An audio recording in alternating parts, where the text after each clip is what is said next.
Hello everyone, कैसे हैं आप सभी। आई होप कि आप सभी खुश होंगे और अच्छे से स्टडी कर रहे होंगे। आज मैं आप लोगों के लिए लेके आया हूँ क्लास 12th मैथ का क्वेश्चन नंबर 1.1 का 1। तो आइए क्वेश्चन नंबर 1.1 को देखने से पहले कुछ इम्पॉर्टेंट पॉइंट देख लेते हैं हम। और हमारे इम्पॉर्टेंट पॉइंट ये हैं कि वो संबंध जो स्वतुल्य होंगे वो ए और कामा ए के जैसे होंगे। जैसे 2 और 2 मतलब x और y दोनों की वैल्यू सेम होगी। जैसे 2,2, 2,3, 3,3, 4,4 बिलोंग्स टू R। इनको स्वतुल्य संबंध कहते हैं। और सममित किसे कहते हैं? जो वो संबंध जो a, b और b, a की तरह हो। जैसे कोई संबंध है, मान लिया a की वैल्यू है 4 और b की वैल्यू है 5, तो यहाँ पे b की वैल्यू होगी 5 और a की वैल्यू होगी 4। तो ये होंगे सममित, सिमेट्रिक। और संक्रामक संबंध में हम कहेंगे जैसे a, b, c बराबर होंगे a, c के, जो बिलोंग्स टू R, जो R से मेल खाएंगे। जैसे a बराबर लिखेंगे 2, b बराबर 3। a की वैल्यू 2, b की वैल्यू 3 और b की वैल्यू 3, c की वैल्यू 4। तो a बराबर होगा 2 और c बराबर होगा 4। तो इस तरह के संबंध को हम संक्रामक संबंध कहते हैं। आगे हम लोग देखते हैं chapter 1 relation and functions, exercise 1.1। Question number दिया हुआ है, निर्धारित कीजिए कि क्या निम्नलिखित संबंधों में से प्रत्येक स्वतुल्य, सममित तथा संक्रामक हैं। फर्स्ट, समुच्चय a इक्वल्स टू 1, 2, 3 ...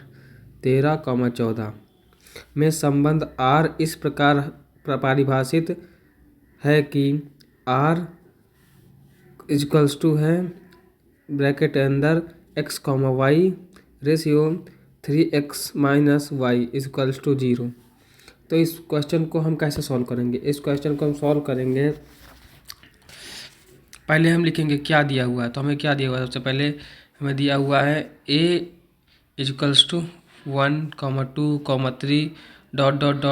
13, 14 और r बराबर क्या दिया हुआ है? r बराबर दिया हुआ है x, y ratio 3x - y equals to 0। तो हम इस 3x - y को उठाएंगे। 3x - y equals to 0। तो 3x जब उस तरफ गया तो ये माइनस का हो गया और माइनस से माइनस कैंसिल हो गया, तो आ गया y equal to 3x, y बराबर 3x इधर। और चूँकि y बराबर 3x में x के मान 1, 2, 3, 4 रखने पर, क्योंकि हम x के मान 4 तक क्यों रखेंगे? इसलिए रखेंगे क्योंकि a की वैल्यू कितनी दी हुई है? 14। 14 से आगे नहीं होना चाहिए, इसलिए हम x का मान 4 ही रखेंगे। तो हम मान रखते हैं r बराबर, कि भाई वो r में दिया होगा तो r ही में रखेंगे। r equals to x, y था, तो x की जगह हमने 1 रखा, तो y की वैल्यू आई 3। इस y बराबर 3, इस y बराबर 3x में रखिए। अगर हम x बराबर 1 रखेंगे तो y की वैल्यू आएगी 3। तो 1, 3 ये x और ये y और इसमें फिर अगर x की वैल्यू 2 रखेंगे तो y बराबर आएगा 6। तो x बराबर 2, y बराबर 6। इसी प्रकार ये करेंगे, y की वैल्यू आएगी 9 जब x की वैल्यू 3 रखेंगे। तो इसी प्रकार जब x की वैल्यू 4 रखेंगे तो y की वैल्यू आएगी 12। और उसमें क्या दिया था कि 14 से ज़्यादा नहीं होना चाहिए। यहाँ दिया था ये कि 14 से ज़्यादा नहीं होना, नंबर 14 से ज़्यादा नहीं होना चाहिए। तो अगर हम 5 रख देंगे, x की वैल्यू 5 रखेंगे तो 15 आ जाएगी, 14 से ज़्यादा हो जाएगा, तो ये पॉसिबल नहीं है।